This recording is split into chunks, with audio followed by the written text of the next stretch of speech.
There's an omelet station on deck 11, and someone is cracking eggs to order. You're in line. The ship has been at sea since yesterday afternoon. The buffet is full, the coffee is hot, and the scrambled eggs in the chafing dish have been replenished twice since you sat down. Here's the thing nobody in that line is thinking about. Every single one of those eggs came through a 6-hour window that closed before you finished your embarkation cocktail. And the logistics required to make that happen, to get 30,000 eggs from a supplier onto a ship while the previous sailing's passengers are still walking off the gangway, are considerably more interesting than your omelet suggests. On a typical turnaround day, a cruise ship docks around 6 or 7 in the morning. The last of the previous sailing's passengers are off by 9:30. New embarkation starts by 10, and the whole time that's happening, while you're checking in, getting your key card, taking your first photo of the atrium, something else entirely is running below you. Here's where you'd expect to hear that the food arrives through a side loading area, somewhere tucked out of sight that you'd never encounter anyway. And you'd be right that you'll never encounter it. But it's not to the side. The lowest accessible deck on a cruise ship, what crew members call the I-95, or on some European ships, the Autobahn, both nicknames chosen because the traffic runs like a freeway, gets closed to passengers entirely on turnaround day and turned into a freight highway. Pallet jacks run in both directions. Hundreds of crew members route provisions from the dock through the ship's interior to cold rooms, dry stores, and walk-in freezers that most passengers never know exist. While you're taking the elevator up to find the pool deck, nearly 100 feet below you, people are moving 30,000 eggs through the belly of the ship on a tight clock. The I-95 runs on turnaround day whether you know it exists or not. Most passengers never find out. It's the one part of the cruise explicitly designed to be invisible to the people the cruise is for. What they also don't see is the sequencing. 70 to 80 tractor trailers pull up to a single ship at a place like Port Miami, produce in one truck, proteins in another, dry goods, beverages, dairy. They don't arrive all at once because the order of loading is determined by what's most vulnerable. Perishables go first, and the cold chain, the unbroken, temperature-controlled path from truck to hold, never gets interrupted. An egg pallet doesn't sit on a dock in the Florida sun. It moves directly from a refrigerated truck to refrigerated storage as fast as the crew can make it happen. The person running this choreography has a title most passengers have never heard: Provision Master. Think of it as the ship's head of supply chain logistics. They're on the dock before sunrise, along with a small team of assistant provision masters and provisioning crew, matching every incoming pallet against a purchase order before it boards. Anything short, anything substituted, anything that doesn't match the invoice gets flagged right there on the dock. It doesn't board until it's resolved. The system runs on paper and verification, not good faith. And the decisions made on that dock trace back to a process that started months earlier. Now, about those eggs, you'd be forgiven for imagining the order as straightforward. 30,000 eggs, one pallet, one cold room, done. But the order isn't one thing. Fresh shell eggs go to the cold rooms nearest the short order stations. Those are the eggs the cook is cracking at your omelet station right now because presentation and texture matter in that application. Pasteurized liquid eggs, already broken and processed, stored in large refrigerated jugs, go to the pastry kitchen and the central galley where speed and food safety take priority over anything visible on the plate.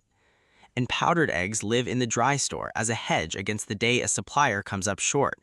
3 forms of egg, 3 different kitchens, 1 line item on the order sheet. The provisioning list for a single sailing is not a grocery list. It's a procurement architecture, the kind designed months before turnaround day and run like a system, not a shopping run. Menus for this cruise were finalized weeks before the ship docked this morning. Every dish mapped to a supplier, a volume, and contracted delivery window. Cruise lines don't spot purchase perishables the morning of departure. They negotiate bulk contracts months in advance with approved vendors, and they run demand forecasting systems that analyze historical consumption by route, by ship, by what the passenger manifest looks like. Royal Caribbean has openly discussed using AI to model this at a granular level. More young families booked means more pizza, which means more cheese, which means the cheese order adjusts before you've even chosen your cabin category. The produce side of this carries its own logic, and it's the piece that tends to stop people cold. You'd naturally assume the ship wants everything as fresh as possible on loading day. Get the ripest bananas, the freshest strawberries, the most table-ready produce available. The ship doesn't want fresh, it wants timed. Cruise lines deliberately order produce across multiple stages of ripeness. Cunard's provisioning specs, for instance, document ordering bananas in 3 distinct grades: ready to eat now, semi-ripe, and green for ripening during the voyage. Because if everything boards at peak ripeness, it's overripe by day 4. The provisioning team isn't just buying fruit, they're buying a fruit timeline. The banana on your plate on day 6 was ordered green on purpose by someone who hasn't met you yet, weeks before you booked. Which raises the obvious question about what happens between turnarounds when the ship is at sea and calling at ports. The bulk load, proteins, dry goods, the full egg count, the ripeness-engineered produce order, all comes aboard on turnaround day. But during the sailing itself, each port call, typically around 10 hours dockside, brings a smaller top-up delivery coordinated by port agents. Port agents are the ship's local logistics liaisons at each port of call, arranging supplier deliveries, navigating local customs, making sure fresh produce arrives during the window the ship is in. Most passengers walk right past these deliveries on their way to the tour buses. The supply chain doesn't pause between turnarounds, it just changes scale. And what if something goes wrong? A vendor short ships, a delivery doesn't arrive. Ships always load more than the itinerary requires. Buffer stock is standard, provisions calculated for more days than the cruise actually lasts, because sea logistics carry inherent variance, and the executive chef needs room to adapt. If a specific item comes up short, menus adjust. In documented emergencies, provisions have been airlifted to ships at sea by helicopter, rare, but the infrastructure exists to do it. The extra eggs you'll never eat are part of the operational math of a dining room that never runs out. At Port Miami on a busy Saturday morning, close to 100 tractor-trailers can be working the docks across multiple ships simultaneously. An Oasis-class ship carrying upward of 8,000 passengers and crew moves roughly 600,000 pounds of food and beverages in about 9 hours. A mid-size ship that completes the same sequence in as few as 6 hours is running identical choreography under more pressure. The departure window doesn't flex. The provisioning has to be done first, every week, at every home port across every ship in the fleet.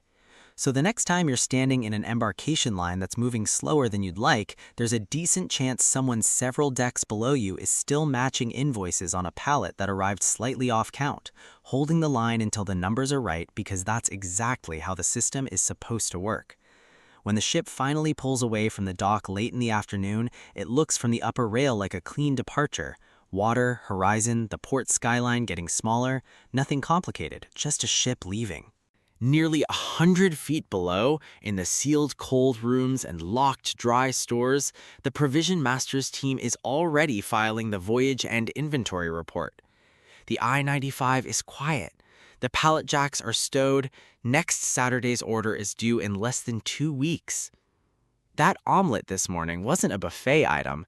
It was the endpoint of a months-long logistics chain, engineered down to the ripeness of a banana, run by a team you'll never meet through a deck you'll never walk on.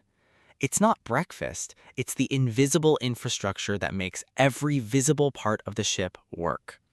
That's another one for the cruise files. If you want to learn more about what goes on behind the giant cruise ships, everything from the scams on board to the secrets below deck, subscribe, like, and share. Thanks for watching, and I'll see you in the next one.